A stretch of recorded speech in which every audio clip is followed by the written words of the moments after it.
Hello friends, मैं मनोज और स्वागत है आपका M S Tech Excel channel पर। दोस्तों, आज हम फोटोशॉप की क्लास 22 पर यहाँ पर आ चुके हैं, जिसमें लेयर पार्ट 3 के बारे में हम कवर करने वाले हैं। इससे पहले हम लेयर 1 और लेयर 2 यानी कि पार्ट 1 पार्ट 2 इस तरीके से कवर कर चुके हैं। तो चलिए आज एड वेक्टर मास यानी यहाँ से हम स्टार्ट करते हैं इसको कि ये किस तरीके से काम करता है।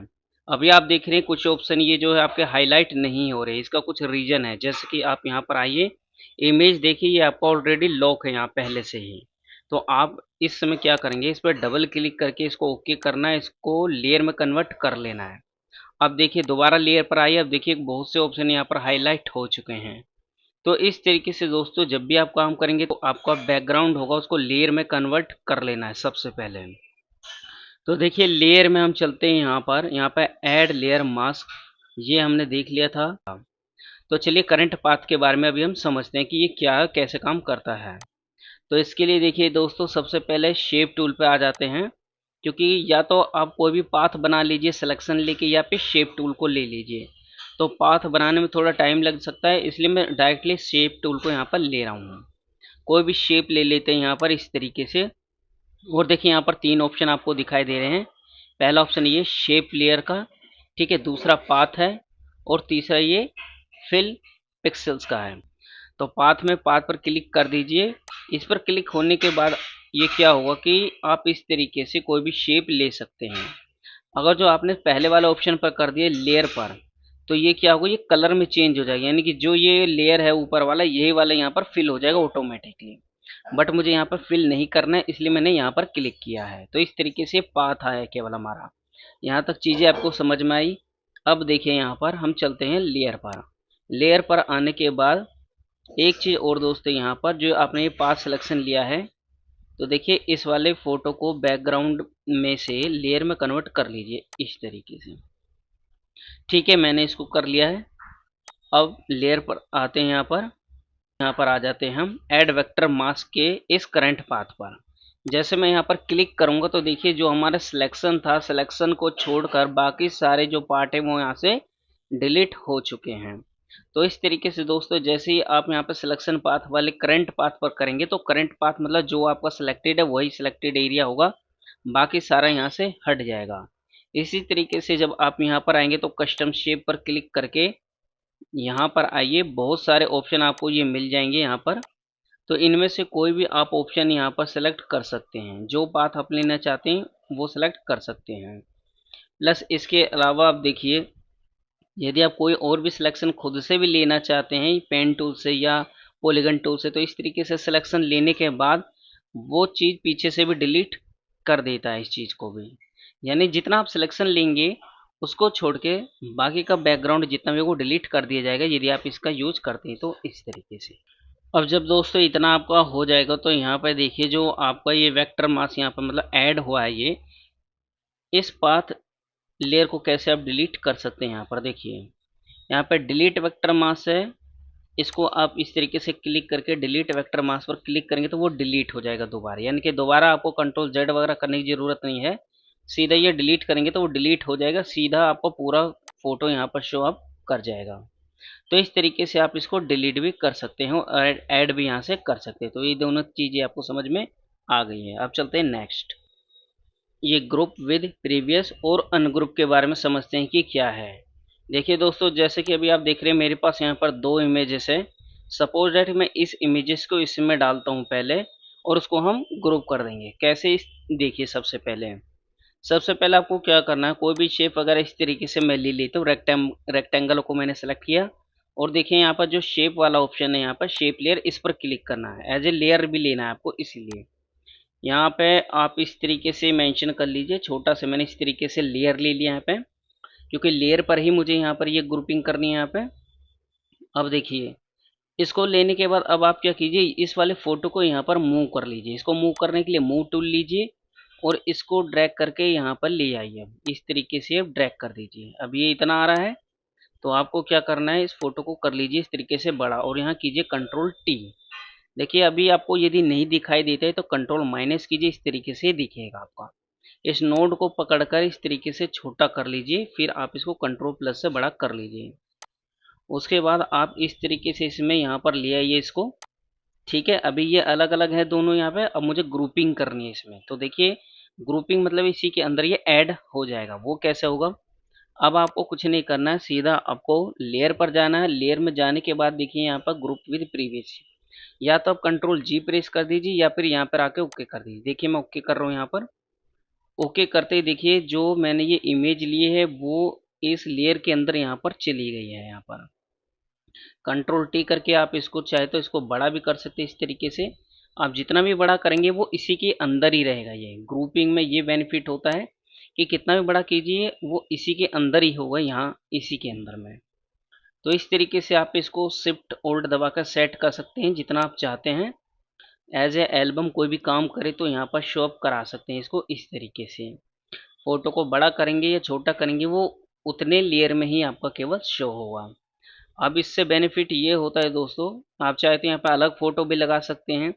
इसे देखिए आप चाहे तो यहाँ पर हाइड भी कर सकते हैं डायरेक्ट, और यदि आप चाहे तो डायरेक्ट इसी पे अप्लाई कर सकते हैं। उससे ये होगा डायरेक्ट अप्लाई करने पे कि ये फोटो आपका यहीं पे ही रह जाएगा, इधर उधर मूव नहीं कर सकते। अगर आपको इधर उधर इस तरीके से करना है या किसी और को मूव करना है तो आप कर नहीं सकते इसको। तो इससे क्या बेनिफिट होगा आपका कि इस तरीके से आप इमेज को बड़ा छोटा भी किसी एक शेप में कर सकते हैं। और इसके अलावा यदि आप इसमें बॉर्डर देना चाहते हैं तो देखिए यहाँ पर राइट क्लिक कीजिए, ब्लेंडिंग का ऑप्शन है, इस पर क्लिक करके इसमें शेप वगैरह या स्ट्रोक ऐसा कुछ डाल सकते हैं। देखिए स्ट्रोक डालना चाहे तो इस तरीके से डाल सकते हैं। बाकी यहाँ पर ड्रॉप शेडो है, इस तरीके से है हमारा। जो भी आपको सही लगे उसके अकॉर्डिंग यहाँ पर ऐड कर सकते हैं आप ये। तो चलिए यहाँ पर फिलहाल मैं इस तरीके से ओके कर देता हूँ। अभी आप देख रहे हैं यहाँ पे इस तरीके से ऐड हो गया है। तो कोई भी एल्बम में जैसे भी हम यहाँ पे काम करते हैं तो इस तरीके से हम इसको ऐड कर सकते हैं, दिखाने के लिए कि कितना बेस्ट ये हो सकता है।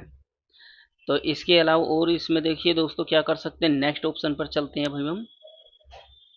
लेयर के ऑप्शन में देखिए नेक्स्ट है हमारा शिफ्ट कंट्रोल जी। यदि आपको कुछ और भी इसमें काम करना है तो इसको अनग्रुप कर सकते हैं शिफ्ट कंट्रोल जी से। देखिए मैंने यहाँ पर क्लिक किया है और यहाँ पर देखिए अभी यहाँ पर ये अनग्रुप हो गया। अब ये अलग अलग हो गए यहाँ पर। यदि आपको कुछ काम करना है इसमें और भी इसमें ऐड कर सकते हैं। ऐड करने के बाद फिर से इसको इसमें इंसर्ट करना है तो कंट्रोल जी, इस तरीके से मैंने प्रेस किया है। अब देखिए इसके अंदर ये आ चुका है इस लेयर में। तो इस तरीके से इसको अट्रैक्शन दोस्तों आप बना सकते हैं, जितना अट्रैक्शन आप चाहते हैं उसके अकॉर्डिंग यहाँ पे। तो इस तरीके से दोस्तों एक ग्रुप एंड ग्रुप का यहाँ पर काम करता है। तो चलिए अब अरेंज के ऑप्शन पर यहाँ पर चले आते कि अरेंज क्या करता है। अरेंज में जैसे कि आप देख रहे हैं जितने भी फोटो होंगे दोस्तों को उसको अरेंज करता है। जैसे कि किसी को फ्रंट पे लाना है तो इस कमांड का यूज करना पड़ेगा, ब्रिंग टू फॉरवर्ड करना है तो इसका, पीछे करना है तो इसको भेजना है ये शिफ्ट कंट्रोल, और जो बड़ा वाला ब्रैकेट है उसका यूज करना होगा आपको। तो इस तरीके से फोटो को केवल आगे और पीछे आप यहाँ पर कर सकते हैं अगर जो बहुत सारे फोटो आपके एक ही जगह पर हैं तो इसी तरीके से दोस्तों जैसे कि अभी आप दूसरा ऑप्शन देख रहे हैं यहाँ पे अलाइन लिंक का, तो ये क्या होगा, जो भी आपने चीज़ें यहाँ पर इस तरीके से लिंक कर दी है सभी में आपस को जोड़ दिया है, तो उसको देखिए फिर से लेयर पे यहाँ पर आइए। लिंक करने के बाद अभी देखिए ये चीज़ें आपको शो होंगी यहाँ पे। अलाइन लिंक टॉप से करना है या वर्टिकल्स करना है। जैसे बहुत सारे जब फोटो होते हैं आपके तो जब आप लिंक करेंगे तो इस पर टॉप पे क्लिक करेंगे तो ऊपर से सब एक जैसे ही आ जाएंगे यहाँ पर। यदि बॉटम से करेंगे तो यहाँ नीचे से आ जाएंगे। जैसे कि यहाँ पे टॉप पे क्लिक करता हूँ तो ये देखिए ऊपर से आ गया। इस फोटो को देख रहे हैं अभी आप, ये फोटो देखिए टॉप ऊपर से आ गया इस तरीके से। ठीक है, मैं इसे दोबारा यहाँ पर चलता हूँ, बॉटम से करता हूँ तो इस तरीके से बॉटम से अलाइन हो जाएगा। ये फोटो अब देखिए नीचे आ गया है। तो इस तरीके से बहुत सारे फोटोज को कहाँ अलाइन करना चाहते हैं केवल उससे रिलेटेड ये है सारा आपका। कंट्रोल ओल्ट जेड यहाँ पर प्रेस करते हैं इस तरीके से दोबारा। उसके बाद देखिए दोस्तों ये जो आप ऑप्शन देख रहे हैं डिस्ट्रीब्यूट लिंक, जब आप लिंक करते हैं इस तरीके से क्लिक कर देते हैं, लिंक कर देते हैं तो डिस्ट्रीब्यूट कर सकते हैं। यानी कि जैसे आप क्लिक करेंगे तो इसको हटा सकते हैं, इसको भी हटा सकते हैं। इसलिए इस तरीके से आप अनलिंक एक तरीके से बोल सकते हैं, उसको डिस्ट्रीब्यूट करते हैं, अलग अलग तरीके से कर सकते हैं, हटा सकते हैं। उसके बाद देखिए यहाँ पर लॉक ऑल लेयर है हमारा, तो जितने भी हमारे लेयर है सभी को हम क्या कर सकते हैं, लॉक कर सकते हैं इसके द्वारा। और उसके बाद यहाँ पर देखिए मर्ज लेयर कंट्रोल ई और मर्ज विजिबल शिफ्ट कंट्रोल ई। तो इन दोनों का डिफरेंसेस देखिए क्या होता है, कंट्रोल ई और शिफ्ट कंट्रोल ई। देखिए यहाँ पे सपोज दैट आपने इस तरीके से काम किया है, तो उसको हम क्या करते हैं, एक ही में मर्ज कर देते हैं सभी को, ताकि सब एक ही इसी एक फोटो में यहाँ पर अप्लाई हो जाए। तो यदि आप कंट्रोल ई करते हैं तो देखिए एक एक करके वो होगा। पहले मैं शिफ्ट कंट्रोल एन करता हूँ, यहाँ पर कुछ और लेयर ले लेता हूँ आपको दिखाने के लिए, फिर से शिफ्ट कंट्रोल एन करता हूँ इस तरीके से। तो देखिए मेरे यहाँ पर ये लेयर है, ये है, बाकी ये है। यदि मैं यहाँ पर देखिए कंट्रोल ई करता हूँ तो देखिए एक एक स्टेप यहाँ पर ये इस तरीके से हो रहा है। यहाँ पर एक एक स्टेप इस तरीके से होगा, यहाँ पर इस तरीके से देखिए एक एक चीज ये मैंने मर्ज की और सारी मर्ज की हो गई। यहाँ पर शिफ्ट कंट्रोल मैं जेड करता हूँ यहाँ पर। अब देखिए सेम शिफ्ट कंट्रोल ई है, यहाँ पर जो दूसरा ऑप्शन आपने देखा है दोस्तों, यहाँ पर कंट्रोल ई से एक एक लेयर आपकी मर्ज होती है, और यहाँ पे शिफ्ट कंट्रोल ई से सारी लेयर एक ही बार में मर्ज हो जाती है। जैसे मैं शिफ्ट कंट्रोल ई प्रेस करता हूँ तो देखिए एक ही बार में सारी लेयर मेरी मर्ज हो गई है। तो इस तरीके से दोस्तों यहाँ पर ये काम करता है आपका। ये फ्लैटन इमेजेस का है, तो इसका मतलब भी मर्ज करना ही होता है, बस थोड़ा सा इसमें एक चेंज है। इन दोनों में क्या होता है, आपका इमेज चाहे ब्लैंक हो कुछ भी, उन सभी को मर्ज कर देगा। बट यहाँ पे फ्लैटन इमेज का मतलब ये होता है यहाँ पे कि यदि आप कोई भी लेयर आपने ली हुई है यहाँ पर, वो इस तरीके से वो यहाँ पर ये हाइड आपने कर दी है, मतलब जिसकी ज़रूरत नहीं वो आपने हटा रखा, आप कुछ ऐसा समझिए। तो आप चाहते हैं कि जब ये मर्ज हो तो जो अपनी चीज़ें हाइड की हुई जिसकी ज़रूरत नहीं है वो आप डिलीट करना चाह रहे हैं। तो डिलीट इन इस कंडीशन में क्या होगा कि लेयर पर जाके आप इस पर ओके कर दीजिए, और ये यहाँ देखिए डिस्कार्ड हिडन लेयर, यानी कि ये पूछ रहा है कि जो आपका डिस्कार्ड हिडन लेयर है उसको डिलीट करना चाहते हैं हिडन वाली चीज़ों को, तो यहाँ पे ओके कर दीजिए। ओके करते ही आपकी लेयर यहाँ मर्ज हो जाएंगी, और जो हिडन थी वो डिलीट हो जाएगी ऑटोमेटिकली। तो इस तरीके से वो मर्ज करके डिलीट कर देता है आपका। बाकी ये आपके कंप्लीट हो चुके हैं ये ऑप्शन, बाकी ये मीटिंग का है, इसकी आपकी ज़रूरत नहीं है इस ऑप्शन की। तो इस तरीके से दोस्तों हमने देखिए यहाँ पे सारे ऑप्शन इसके यहाँ पर कमांड यूज कर लिए हैं कि किस तरीके से यूज किया जाता है। आई होप ये वीडियो आपको अच्छी लगी। अगर वीडियो अच्छी लगी तो लाइक एंड सब्सक्राइब जरूर कीजिए।